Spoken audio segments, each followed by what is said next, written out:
and welcome to this week's Fresh Life. I'm 13 on your side health reporter Val Lego, bringing you a fresh take on healthy living. If you are finding it hard to sleep now that the days are getting longer, there is a reason for that. A 2019 study out of Sweden found that exposure to more light during the day makes you wake up more often at night. According to the study, it all has to do with our body clock.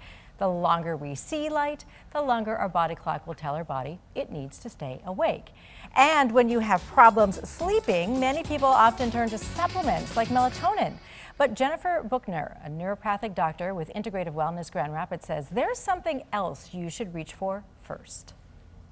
I find it interesting that people are reaching directly for the end product or that hormone rather than doing something that's natural to help support us make our own melatonin. Starting with something like magnesium can be a little bit easier on our system and we don't necessarily develop habit forming like we do with melatonin. Magnesium is a cofactor, or it's essential for the production of melatonin.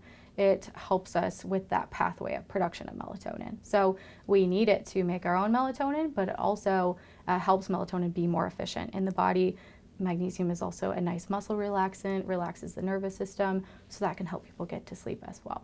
So if you are depleted in magnesium or something along those lines, you're going to naturally need a little bit more melatonin supplemented, and you will continue to need more of that because you're not using it effectively.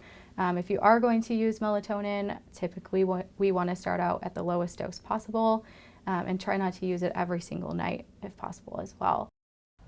And there's also a very specific way you need to take melatonin. You should take it an hour before bed and use an extended release.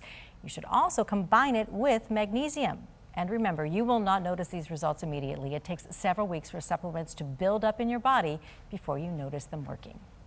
And while we're on the topic of magnesium, make sure when you take the supplement for sleep, you're taking magnesium glycinate. And here are some signs you might be deficient in magnesium. You have muscle spasms, high blood pressure, chocolate cravings, an irregular heartbeat, anxiety, acid reflux, difficulty sleeping, constipation, and headaches. If you have any of these, of course, check with your doctor to see if you are low in magnesium. Well, thanks so much for joining me. You can catch a new episode of Fresh Life every Sunday at noon right here on the 13 on Your Side YouTube channel. Until then, keep it healthy, keep it fresh.